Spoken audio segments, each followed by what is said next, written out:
Hey, what's going on? Joey here, and on today's episode, we're going to reveal who's under the mask of the turtle. That's right, and it's not me. Don't you dare say it's me, even though I've got the full turtle mask here. It's not me. But before we reveal who's under the mask, make sure you subscribe, hit the notification bell, and give this video a thumbs up. Let's get started, right?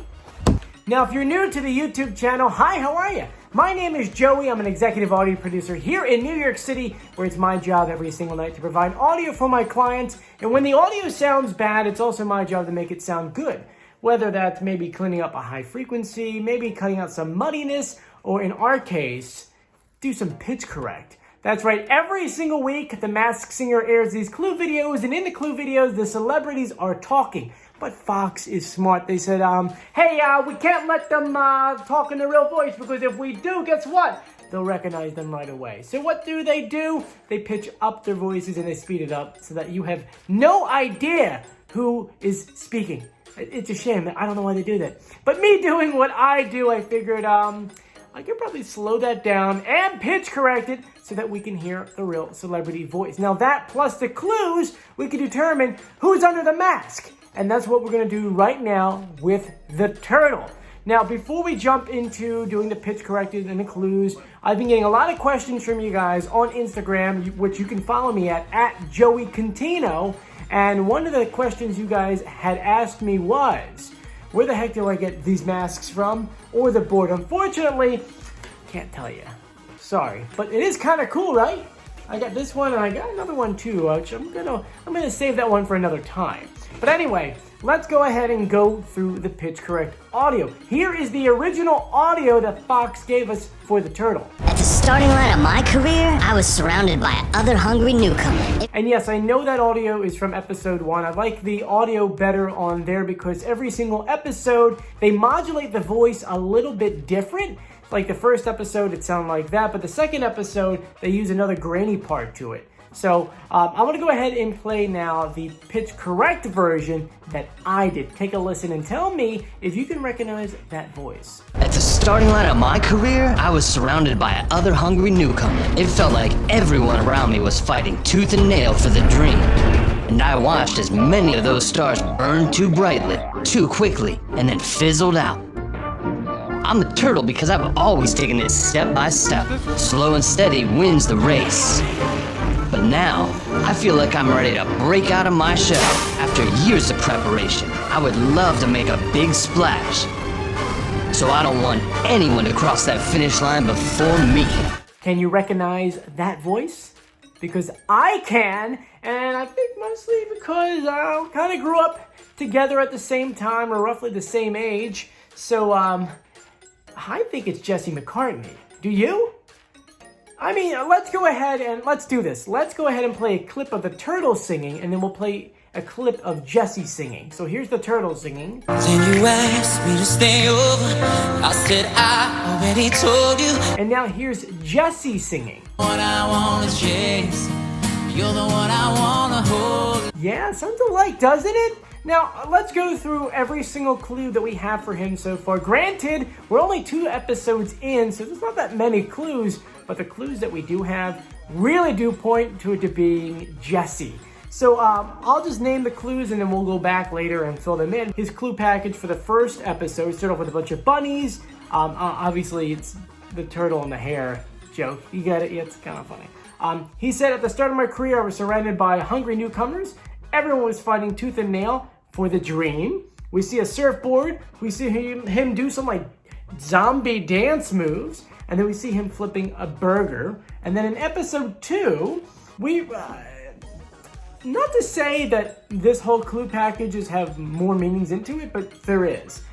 First, we see a list of food that says seafood du jour d'ova sol. I can't speak French, so I'm not going to say that right. Then we see slow-cooked beets and ginger snaps. We see that he is in a strict school setting. Then we see a can of pop. We see a 6-pack ring, which is obviously you either put cans of soda or beer, which, did they stop making them? I thought they stopped making them a while ago. We see something that says midterm today. We see him pretty much jamming out like Pirate Rock. He says, "You can punish me all you like for being myself." kind of a clue right there. Then we see him write on the chalkboard, "Don't rave ever at my school - turtle." Kind of a big clue there. And then we see him pick up a guitar and kick a door as he's leaving. And then later on he says he's most likely to hunt for booty, and I have often. So a lot of clues right there. Let's run through them all and answer how that is Jesse. So starting at the very top, he says, "At the start of my career, I was surrounded by hungry newcomers. Everyone was fighting tooth and nail for the dream." Well, he was a part of Dream Street, and they were all young. I think they were 14. They were all brand new. They were all hungry for the music action. We see a surfboard. There's two reasons that could be there. One is that he was in a show called Summerland where he had to learn how to surf. And then he also won a Kids' Choice Award, which the award was a surfboard. We see zombie dance moves. It's hard to do it with one hand because I'm holding my computer. Which he had a few roles on the zombie show Fear the Walking Dead, in which he actually was bitten and became a zombie, which is not good. Then we see him flipping a burger. I do know at one point he was an artist on Burger Records, so I'm assuming that's what that refers to. Then episode 2. The episode, I feel like, arcs his entire career. It really does, because it starts off, you remember, his career starts off, he was a Disney kid, so he was a good kid. Then he kind of wanted to rebel, so his first album was really good, really cut and clean. His second album was like rock songs, and Disney did not like that. And so they made him put out a second, or third, I guess technically a third album, which was more love songs and mundane, and then he went, that's not me. It doesn't represent me. I'm done. I'm going to leave this place. So now remember that story as we go through these things right here. Okay, first clue, we see the sign with the different foods on it. Seafood Duja Duvasol. I'm assuming that's not good. Then we see slow cooked beets and ginger snaps. Well, the beets are reference to the Sugar Beats, which was the band he was in before Dream Street.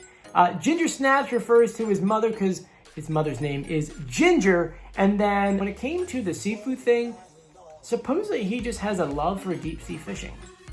I know, right? Then it starts off with him in a strict school setting, which reminds me of him being in Disney. You know, he worked for Disney. His songs had to be clean. It's very strict. We see the can of pop because he's a pop singer. He's also on a tour coming up soon called So Pop, so that kind of works. We see the 6-pack rings. I don't think that really has to do with Jesse. Maybe it has more to do with just turtles in general. I do know that in today's world, unfortunately, turtles get their necks stuck in those things. That's why you see the Men in Black cutting them up so they don't get stuck. So it really doesn't reference Jesse, but more or less the turtle. Then we see Midterm Today, and he freaks out, and they start really like pirate rocking. Well, I think that refers to him saying to Disney, "I'm putting out my rock album," which he did. And then he got in trouble for it, which is the next scene. That's why he says, "You can punish me all you like for being myself," because I don't think he really cared. But then he had to put out that second album, which the next part we see him writing on the board saying, "Don't rave ever at my school, turtle," which was the coolest thing. This year, The Masked Singer, they had been putting in so many cool clues. Like with Ms. Monster, they put a key. It was a key, and it says fun on it, which meant fun key. Yeah, I know. Same thing with the White Tiger. We saw the cow skiing, and that pretty much goes with the clue of Kalski, the last name of someone's name for the White Tiger. And so this was another one that was really fun because if you take the first letter of every single word, it says Dream, ST, which is Dream Street. Clever, right? Then as the arcing of his career goes on, and that's when it kind of goes into if he's going to sing anything, it's going to be a love song. And then at the very end, he takes his guitar and he kicks a door, which I believe is him leaving the record label and being independent. The one thing I want to add in there, which was most likely to hunt for booty, and I have often, refers to him. He is actually in Tinkerbell and the Lost Treasure, where obviously they hunt for booty. He's a pirate. Arr. Now, I want to go ahead and send a shout out to all of my Patreons and those who support me on this channel. Thank you so much.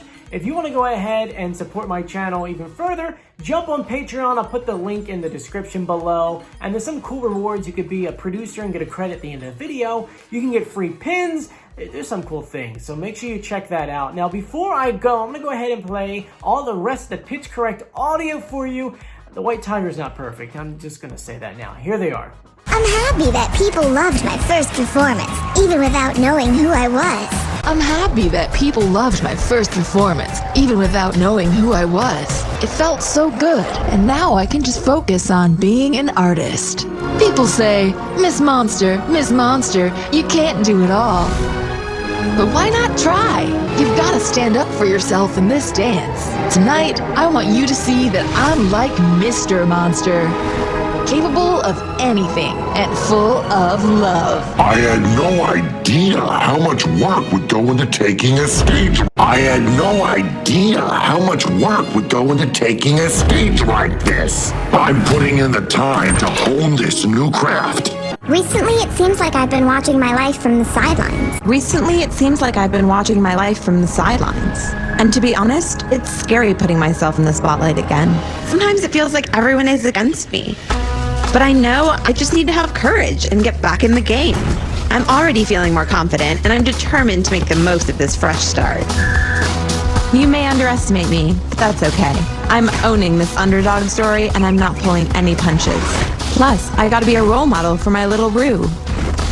This is my time to fight back. There's no way I'm going home now. So comment below who you think they are. I want to thank you so much for joining me. If you haven't done so yet, please subscribe, hit the notification bell, and give this video a thumbs up. And if you made it to the end of the video, I'd like to go ahead and leave you guys with a fun question to answer in the comment section. And my question is this: what was your favorite cartoon growing up?